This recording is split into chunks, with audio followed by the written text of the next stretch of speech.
नमस्कार दोस्तों, आप देख रहे हैं ज्ञान सागर। आज हम महाभारत से जुड़ी एक अद्भुत कथा सुनेंगे जो वीर बर्बरीक और भगवान श्री कृष्ण की है। बर्बरीक बहुत ही शक्तिशाली और महान योद्धा थे। वे भीम के पुत्र घटोत्कच के बेटे थे। बचपन से ही वे बहुत बहादुर और धर्म के मार्ग पर चलने वाले थे। बर्बरीक को भगवान शिव से 3 अद्भुत बाण प्राप्त हुए थे। इन बाणों की शक्ति इतनी थी कि वे पूरी सेना को कुछ ही क्षणों में समाप्त कर सकते थे। इसी कारण उन्हें 3 बाणधारी भी कहा जाता था। जब महाभारत का युद्ध शुरू होने वाला था, तब बर्बरीक भी युद्ध में भाग लेने के लिए कुरुक्षेत्र पहुंचे। उन्होंने प्रतिज्ञा ली थी कि वे हमेशा उस पक्ष का साथ देंगे जो युद्ध में कमजोर होगा।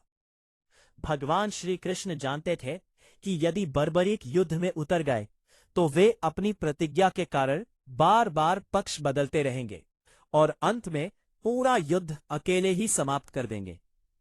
इसीलिए श्री कृष्ण ने एक ब्राह्मण का रूप धारण किया और बर्बरीक से दान मांगा।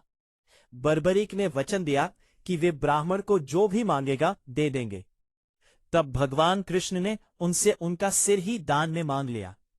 एक सच्चे वीर और दानी होने के कारण बर्बरीक ने बिना संकोच अपना सिर दान कर दिया। उनकी इस महान भक्ति और त्याग से प्रसन्न होगा भगवान कृष्ण ने उन्हें आशीर्वाद दिया कि कलयुग में उन्हें खाटू श्याम के नाम से पूजा जाएगा। तब बर्बरीक का सिर एक पहाड़ी पर रखा गया ताकि वे पूरा महाभारत युद्ध देख सके। युद्ध के बाद जब पांडवों में यह विवाद हुआ कि जीत का श्रेय किसे जाता है, तब बर्बरीक के सिर से पूछा गया। उन्होंने कहा कि इस युद्ध में केवल भगवान श्री कृष्ण की ही लीला थी और उनकी कृपा से ही विजय मिली।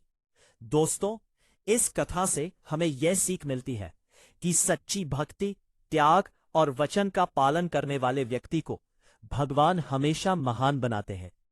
जय श्री कृष्ण, जय श्री खाटू श्याम।